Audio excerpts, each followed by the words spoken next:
Well, welcome to this episode of Keepin It Real Business, Body, and Life. In this episode, we're going to take a look at your business, your personal business, and those strong behaviors that you need to grow a very strong business. And we're going to take a look at your body, your well-being. How do you navigate those barbecues coming up, holiday parties, office parties, so that you can keep that energy up that you need for your business, for your personal life, and your family?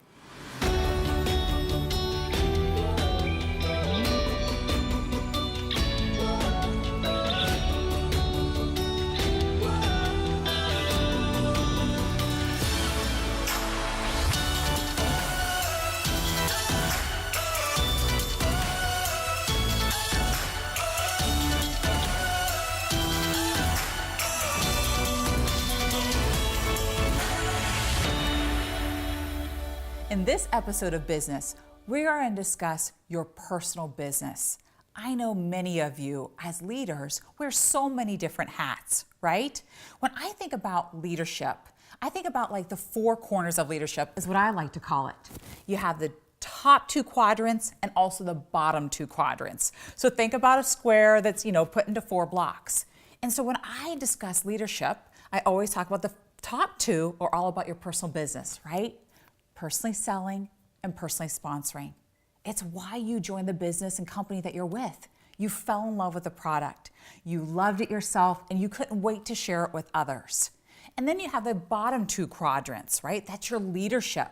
You're onboarding new people onto your team. You're identifying and developing leaders. And now you're a leader of leaders.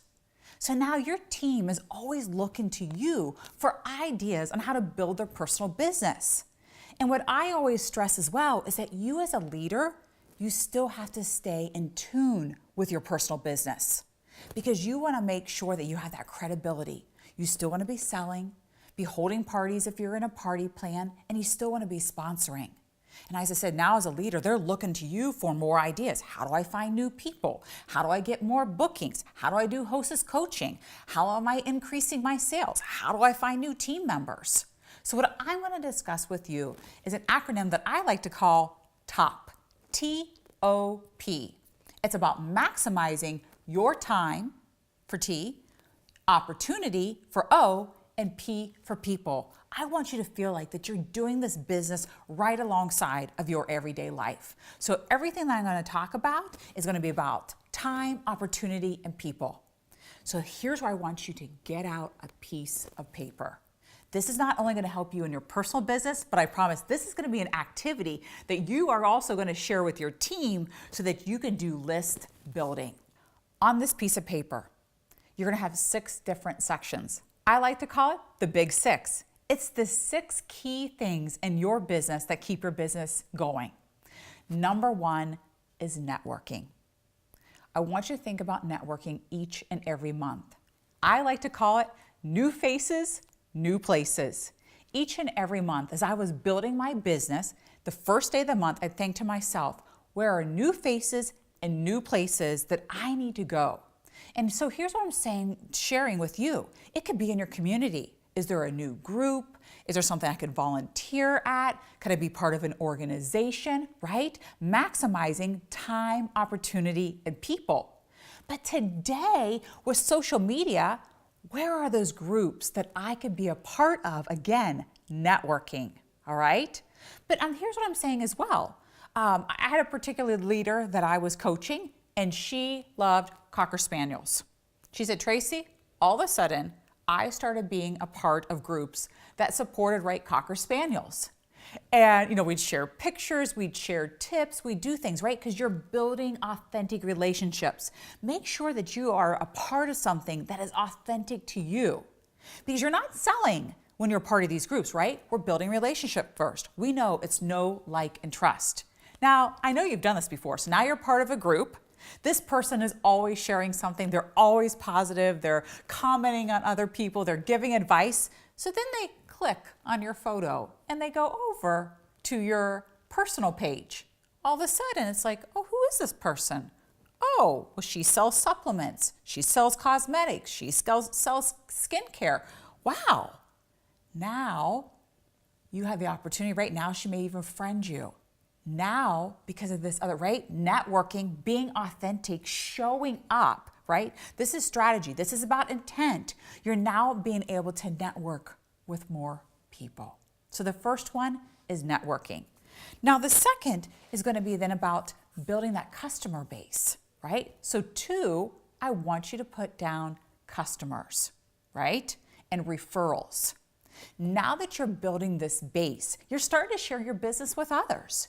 And I always say it's about asking for referrals, letting people know, I am building my business. Don't assume people know you're building your business. I am building my business. I'm looking for more people to build my customer base.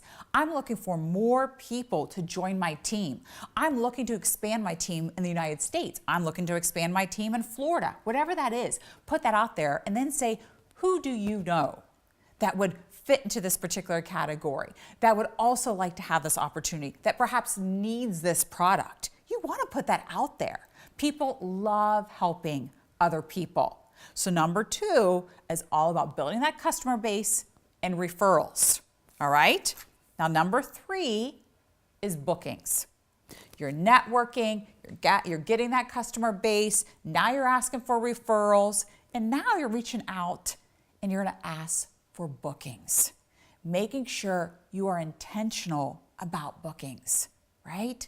People don't ever assume that people know what you do, because now today with online events and online parties, you can do something anywhere, Zoom, whatever. I love it today. You know, whether it's your in-home, in-house, whatever that is, get creative on how you are starting to get those bookings and you're meeting people's needs. All right? So that was number 3.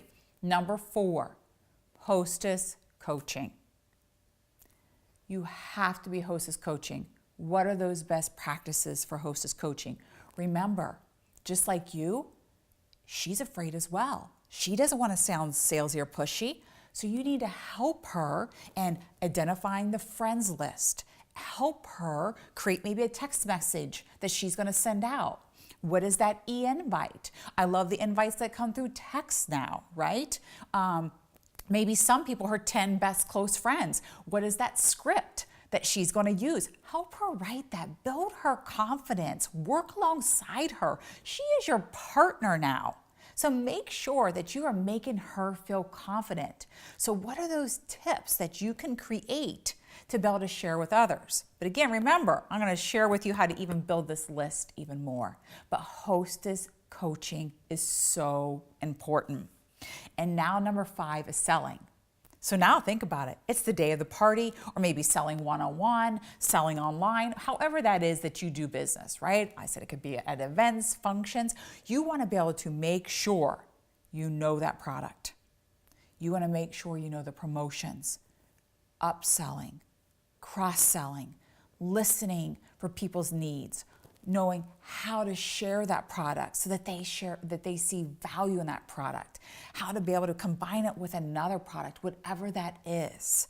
You know, maybe you create more videos to send people, and that is helping with your selling skills. Whatever that is, think about selling. What do you need to be effective and have credibility? Maybe selling could even be taking photos and using social media. Like, what does that look like? All right. Now, number 6 is sponsoring. Now, number 6, sponsoring is not number 6 because last or that it's not as important. It's just this is where I put it. But here's what I say about sponsoring. Sponsoring is another extension of your business, right? It's another extension of your product line. Let's say you have skincare and somebody's saying something about their skin, right? So you automatically get really excited and you offer them, your skincare, and you say, oh my gosh, let me share these samples with you. You're gonna absolutely love it. Well, for me, sponsoring is always the same thing. I listened for people's discontentment and desires because I had a product and that was my business, so I could help them. Here's what I'm saying to you. So write down the word discontentment, desires. Discontentment. I only wish I had the money to do that, right? I am sick and tired of not being able to do X, Y, and Z. When I hear those type of things, I perk up automatically. And being a woman, right, we're nurturers. We want to put that hand out of help. That's when I would say, I just heard you say, repeat it back, I'd love to be able to help you with that. Could I share something with you? Desires. I'd love to be able to go do this. I've always wanted to do it, whatever discontentment and desires. So you need to make a list of things to help people and sponsoring and really them to know it's another product. It's another extension of your product and you're offering something that helps people. So here's what I'm going to share with you that's been super effective. You just now have 6 topics. Each week in your social media groups, right? I would put out there, this week we're going to focus on networking. I want everybody, and do a little spot, do a little video, and then have everybody share, where are you networking? What's worked for you? What's doing, right? And have everyone now take that list of all the ideas that everybody shares underneath the training for the week. Here are 6 trainings, 6 weeks of training, right? The next week's about building your customer base and about referrals. Again, do a little video, just what I did. Say, this week we really need to focus on that, right? We can't get bookings. We can't be hostess coaching. We can't be selling if we don't have a customer base. So you can see, right? It's very chronological. We need to show up, new faces, new places. We need to meet new people. We need to ask more people. We need to get those bookings. So each week, little video, put it out to your entire group, then make a list of all the ideas. Keep that list somewhere. So you leader, 1, it keeps you going. You got to fill your tank too. 2, when new people come to you or somebody says, man, I need ideas for that, go back to that list that you put together and your team put together and now start sharing it. So I hope this was able to help you and be able to really be able to wear all those different hats, but most importantly, help you and your business maximize your time and be able to maximize all the opportunity and the people that you come across in your team. Thank you so much for tuning in to this episode of Business, and stay tuned next for the episode on body and your well-being.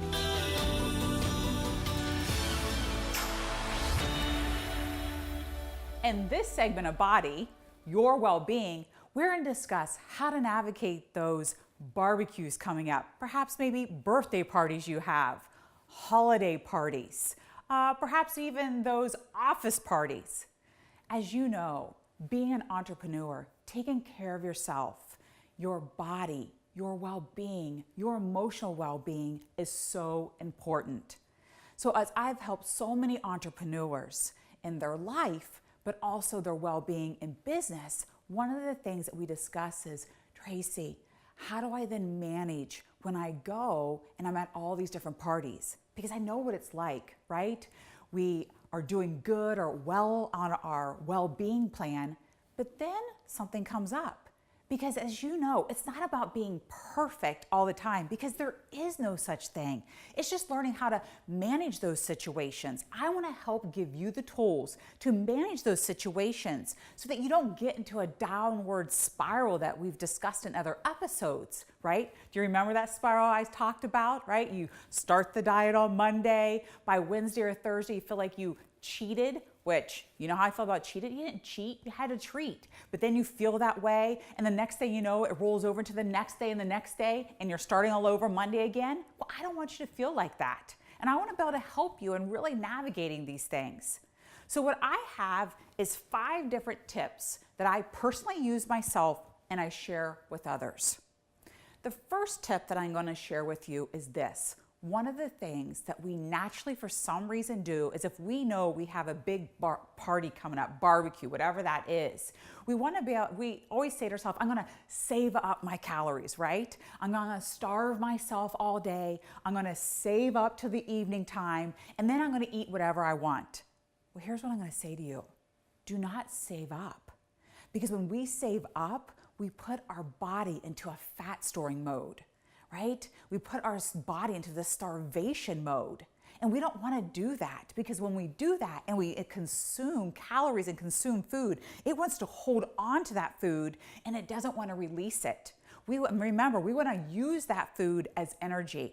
So what I always say is get up, clean eat all day, have that protein that we've talked about for breakfast. Go ahead and still have those wonderful salads. And before I go to the party, something that I do, because I don't want to go in there starving, I'll have a handful of nuts. I'll have even a little snack, just something on my stomach, so then when I get there, I'm not ravenous. We've all been that way before. I think you can relate with me. We're starving to death. We get there, we see all this food, the big spread sitting out, and then we just want to shove ourselves with everything. But when we walk in and we have self-control, you're going to be able to apply these other tips that I have for you. So the next thing I have to tell you is I always like to scan, right? I like to be able to walk into that party, the buffet, the break room at work, no matter what that is, and I want to scan over everything and think, what do I really want? What am I really hungry for? And if there are some treats that I want, what I'm going to share with you, I will have those treats. But the first thing that I like to do is I'll always say fats before carbs. And this is what I'm saying to you. Maybe I'd rather have the cheese over the bread. I've had parties at work before, right? Breakfast meeting parties. I'll eat the sausage over the pancakes. Do you see what I'm saying? I'll have the vegetables and hummus maybe over the pretzels and chips. So I want to be able to put myself into a fat burning mode instead of automatically remember those other things, raising my insulin up, those breads, those pretzels, maybe the pancakes, right? Depending on the time of day of party, into a fat storing mode. We don't want to do that.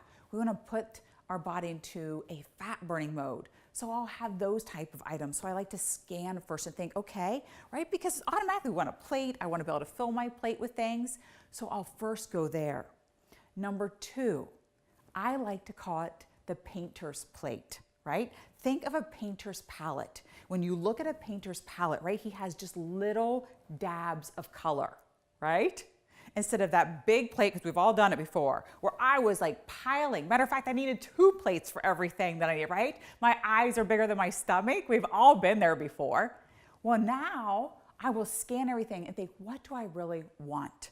Because as we all know, having 2 or 3 bites of anything is going to be fulfilling for us. So maybe after I've had a couple things, right? I've grazed, you're mingling with your, people there, and now you're going to get your plate. And I always think about painters, a little bit, because as you know, a little bit, the next thing you know, my plate is full. So think about a painter's plate. Now, the next thing that I do is as I'm looking at my painter's plate, I try to first consume the veggies and the protein. Again, when I get veggies and protein into my body first, before maybe I have the whipped potatoes or the stuffing or the cake or whatever that is, we don't remember. We want to be able to put the good fats and the good protein in first. So I'll make sure on my painter's plate that I eat those things first. And then by the time I get to the carbs that I want, and like I said, go ahead and have it. I'm not as hungry, and a few bites is very satisfying. So again, these are easy ways to be able to have the things that you want, but to keep yourself in that mode that your energy level stays up, your fat burning switch still stays on, and it doesn't affect you psychologically. Now, let's talk about adult beverages, shall we? Now, this is a big one that a lot of my clients around the holidays especially are like, my gosh, Tracey, I have so many holiday parties going on. I feel like I'm having, right? Maybe you're that type of person that you only have a cocktail when you go to dinner once a week or once a month. And now all of a sudden you have all these parties going on, and next thing you know, you're having a glass of wine here and there. Well, here's what I'm going to share with you. Again, make sure if you can, you get a little something in your stomach first before you have that adult beverage, if that's something that you want to do, so you're not spiking that insulin up. That's super important. The second thing is stay away from the sugary things. We've all heard it, right? Have the red glass of wine. What I'm also going to share with you is either have perhaps, some of the better cocktails is like gin, vodka. They're super clean, right? Have club soda with it. Maybe, I personally love a Hendrick's gin, right? It's infused with cucumber, and I put club soda and I put some lime in it. It's very refreshing and it's very crisp, and it doesn't have all of those sugars. And I definitely want to sip on it. Now, here's a little trick. I will have to be quite honest with you. You know how they always want to put a straw? And sometimes those straws are like the big fat straws. And I have noticed I have to take that straw out of there, because if not, I'm going to end up sucking the thing down. So just take that straw out. Just sip it a little bit, and that will definitely help. But something that I've definitely realized is have that glass of water. So think about your cocktails. Think about not adding, any type of juices to it, keeping it really clean, having that glass of water with it and sipping on it. Now, The last thing I will share with you, because a lot of time right now, I'm particularly, I don't really drink cocktails and things, but I'm going to these parties. I've had some things that I have, perhaps I normally don't, but I'm not gonna, keep myself from it. I feel pretty good about it, but perhaps I've, have eaten to the evening and it's 9, 10 o'clock and I'm still grazing. Here's something that I've definitely learned, because that next morning, once we've turned on what I call the sugar demons, we can get up in the morning and want to be able to crave more sugar. That's that downward spiral people get into. It's like, Tracey, oh my gosh, I'm like so hungry in the morning. I can't believe it. I'm like, yes, because we've flipped on, right, that hormone, that ghrelin hormone. And I always say that ghrelin hormone makes you very anxious. It makes you hangry. It's craving more sugars. And it's real. That is very real. So what I try to do is go 12 hours. So if it's 10 o'clock at night that I've stopped, and I literally will be paying attention, and in my head I'm like, okay, I really need to try not to eat anything until 10 o'clock the next day, right? So I'll give my body that 12 hours. I'm drinking water. I'm getting up in the morning. And that first meal that I have, no matter how bad my body now all of a sudden is craving, I really want a bagel instead. I want something else. I'll make sure that I get a good green juice down me, right? Alkaline my body back out. I'll get that protein shake down me. I'll scramble the egg. I get some things in me that is going to bring that blood sugar back down and make me feel better. So I'll go that 12 hours. And I'll also make sure that that breakfast is protein, right? It's not the oatmeal, it's not cereal, it's not things like that that's gonna make that ghrelin even worse. I'm gonna be able to get myself calm back down. And if I can, get a burst training in. 10 to 15 minutes. I don't care if I'm dancing, I'm burst training, I'm moving my body. It's pretty amazing. I'll be honest with you, just 2 days ago I did it. I didn't feel like it. I could just tell. All of a sudden I got up and I did like 10 minutes on the treadmill. 10 minutes, got up, showered, had my shake, and it's like I shake it off. So what I'm gonna say to enjoy the holidays coming up. Enjoy the barbecues, the birthday parties, the office parties, it doesn't matter. But I hope some of these tips help you in staying on track so that you can get up and be the best entrepreneur for your business. I thank you so much for tuning in to this episode, and I can't wait to see you next month.